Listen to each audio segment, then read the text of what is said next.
Good evening. চলো চলে এসেছি নতুন একটা ভিডিও। তো এখন আমি আছি, এই যে মা আছে আর দেখাই, চলো এই যে আমার মাসি মাসি আর মেসমশাইকে দেখাই, যে জন্য আসা। মেসমশাইয়ের শরীর খারাপ খুব দেখতে, আর আরামবাগের মেলা চলছে। মেসমশাই কি করছেন? কি করছেন? গুছিয়ে রাখছেন কেন? মাসি করবে, এখানে কাজ করছে মেসমশাই। শরীর খারাপ অথচ টুকটুক করে করছে। ঠিক না না, এই যে এরকম টাটা করুন, এই হাতেই করুন, এই হাতে করুন, এই হাতে করুন, হাই করুন, হাই।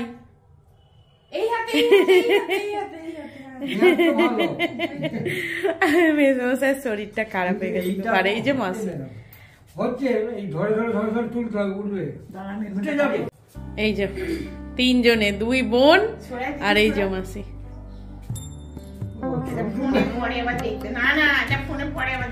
তো এই যে দুই বোনের, আর এই যেটা হচ্ছে মায়ের জামাইবাবু আমার মেসমশাই।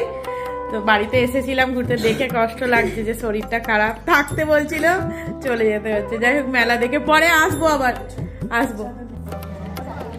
তাহলে মাসির বাড়ি থেকে এখানে চলে এলাম। মানে মাসির বাড়ি হচ্ছে আমার আরামবাগে, আর একদম আরামবাগের মানে যেখানে মেলা হচ্ছে, আশা করি আপনারা জানেন আমার ভিউয়ার্সরা, আরামবাগে যে বড় পৌরসভা মেলা হয়, আমার প্রথম দেখা এই মেলা। এত ভালো লাগলো মেলাটা ঘুরে, এত দোকান, এত জিনিসপত্র, আর তার সাথে খুব সুন্দর সাংস্কৃতিক প্রোগ্রাম। তো এই দিয়ে বাঁদিকটা হচ্ছে মানে প্রোগ্রামের জন্য ওই যে দূরে মঞ্চ হয়েছে, তো সেখানটা আমি স্টেজটা পরে দেখাচ্ছি, আগে মেলাটা ঘুরিয়ে দেখিয়ে দিই।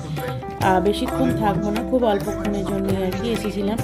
তো এত সুন্দর মেলা, আমি আমার মাকে বলছি যে আগে বলনি কেন, এত সুন্দর মেলা হয়। আমি কোনোদিন আসিনি এই মেলায়, এই প্রথমবার। আসলে মেসমশাইয়ের আমার শরীর খারাপ খুব, তাই দেখতে আসা আর কি। অনেক দিন ধরেই বলছিলেন যে আমার সাথে একবার দেখা করবে, তো দেখা করার সময় আর হচ্ছে না, এটা ওটা কাজের চক্করে আর আসাই হয়নি।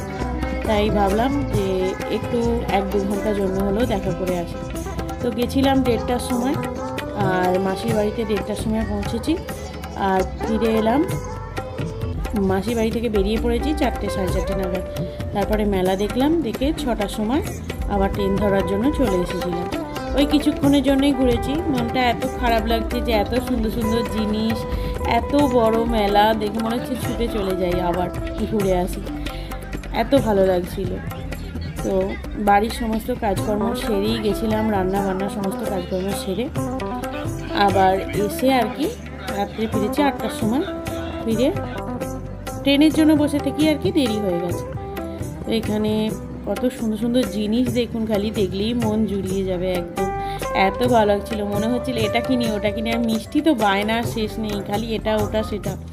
মানে ও মেলা আর কি খুবই কম দেখে, আমাদের তারকেশ্বরে ওই 2-1টা যা হয় ছোটোখাটো, তাও অতটা যাওয়া হয় না খুব একটা। আর এরকম ধরনের এত বড় মেলা ও তো বোধহয় দেখেইনি। ওর তো আরও ভালো লাগছে, ওর তো খালি মনে হচ্ছে এটা কিনে দাও ওটা কিনে দাও। খালি মেলা মানেই আর কি কেনাকাটি, আর সবার সাথে মিলন, সবার সাথে দেখা, আনন্দ, এটাই। আর এই যে চলে এলাম স্টেজ প্রোগ্রাম। তো স্টেজ প্রোগ্রামের সাউন্ডটা আমি মিউট করে দিয়েছি, কারণ জানেনি কপিরাইট ক্লেম, সেই কারণে। এত সুন্দর প্রোগ্রাম হচ্ছিল। তারপরে আজকে হচ্ছে 26শে জানুয়ারি, সরি 26শে নয়, 27শে ডিসেম্বর, আমার ভুল বলে ফেললাম। তো 27শে ডিসেম্বর। আর মেলাটা আরামবাগ পৌরসভার মেলা কত তারিখ থেকে কত তারিখ আপনাদের সেই ডিটেলসটাও বলে দিই। 25শে ডিসেম্বর থেকে 2রা জানুয়ারি অবধি এই মেলাটা চলবে। আর এই মেলায় যাবেন কিভাবে? ট্রেন দিয়ে হলে হাওড়া থেকে ট্রেন ধরে আরামবাগ স্টেশন, আরামবাগ থেকে টোটো করে মিনিট 10 লাগবে। টোটো করে হেঁটে অনেকটাই যেতে হবে, তাই টোটো করে মিনিট 10 লাগবে, আর 20 টাকা করে মাথাপিছু ভাড়া। আর যদি বাসেও যেতে চান, তারকেশ্বর থেকে বাস আছে গৌরহাটি মোড়, গৌরহাটি মোড় থেকে হেঁটে 2 মিনিট একদম মেলা, একদম একটুখানি। স্টেশনটা একটু গানটা শুনে নিন, মানে গান আর কি বলবো, এখানে এটা প্রোগ্রাম ওদের শেষ হয়ে গেল, ওদের পুরো টিমটা, ওনাদেরকে একটু আর কি সম্বর্ধনা দিচ্ছে। তো এটাই ছিল আমার আজকে ছোট্ট করে ভিডিও আরামবাগ পৌরোৎসব নিয়ে। আমার দেখা প্রথম আর কি পৌরসভা। ছোটোবেলায় হয়তো গেছি, আমার কিছু মনে নেই, কারণ আমি মাসির বাড়ি গেলাম প্রায় 14 বছর পর। তো সেখানে ছোটোবেলায় যদি যেয়ে থাকি সেটা মনে নেই, কিন্তু 16-17 বছর প্রায় আমি যাইও নি, এই মেলাও দেখিনি তাই। আর এখানে জিনিসগুলো দেখুন কত সুন্দর। এবার চলে এলাম ট্রেন ধরার জন্য আরামবাগে। তো আরামবাগে স্টেশনে এসে বসে খানিকক্ষণ গল্প, আর স্টেশন ট্রেন মানেই ঝালমুড়ি, আমরা ঝালমুড়ি খেলাম। তো সেগুলো আর ক্যাপচার করা হয়নি, ভুলেই যাই আর কি ক্যামেরা অন করতে। আরামবাগ স্টেশনটা দেখুন কত সুন্দর ফাঁকা ফাঁকা, আর এই ঠান্ডার সময় তো আরোই ফাঁকা। তো আমাদের ট্রেন ছিল 7:20, বসে বসে এই একটু গল্প, আর কি ঠাট্টা এগুলো করছিলাম, তার সাথে আর কি এই ভিডিও তোলা। তো চলুন তাহলে আজকের ভিডিও আমি এখানেই শেষ করলাম। আজকে ছোট্ট করে ভিডিও আপনাদের কেমন লাগলো কমেন্ট করে জানাবেন, ভালো লাগলে লাইক